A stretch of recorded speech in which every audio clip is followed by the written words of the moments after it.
Hello বন্ধুরা, সবাইকে good morning. আশা করি সবাই খুব ভালো আছেন। আর সকালবেলা খিদে পাচ্ছিল, তাই ভাবলাম রোজ তো কচুরি খাই। তো আজকে চলে গেছিলাম ম্যাগি নিতে। তো 15 টাকাতে দুটো ম্যাগি নিয়ে আর একটা স্যুপ কিনে নিয়ে চলে এসেছিলাম। কর্ন স্যুপ, বাচ্চাটা খেতে এতটাই বাজে ছিল আমার আর খাওয়া হয়নি।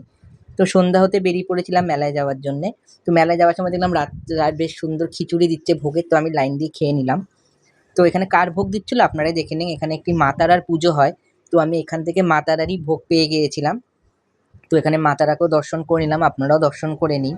আর এই ছিল চালপট্টি রোডের। আর এখানে চলে গেছিলাম আমাদের কাকুর গাছের বিখ্যাত সুভাষ মেলায়। বাট মেলায় গিয়ে সেরকম কিছুই কেনা হয়নি। কিনেছিলাম কয়েকটা গল্পের বই, ভূতের গল্পের বই। আমি তারপর মেলায় ঘুরে নিলাম। আপনারাই দেখুন এখানে কি সুন্দর সুন্দর জিনিস বসেছিল। ইচ্ছা করছিল কটা পুতুল কিনি, কিন্তু আমার কাছে টাকা ছিল না আর পুতুল কেনার বয়সও ছিল না, তাই আর কেনা হলো না। তো এইদিকে চলেছিলাম আরো ভেতরে। তো ভেতরে প্রচণ্ড ভিড় ছিল, জানি না মঙ্গলবারও কেন এত ভিড় ছিল। 1 মাস ব্যাপী মেলা, রবিবার ছাড়া ভিড় হয় না। তো যাই হোক, অনেক লোকজনের ভিড়ের ধাক্কা খেতে খেতে পৌঁছে গেছিলাম সেই বইয়ের দোকানে। কয়েকটা বই কিনে নিয়ে ভেবেছিলাম অনেক কিছুই খাবো, কিন্তু কিছু আর খাওয়া হয়নি। শুধু জিলাপি নিয়েই বাড়ি চলে এসেছিলাম। তো বেশ ভালোই লাগছিল।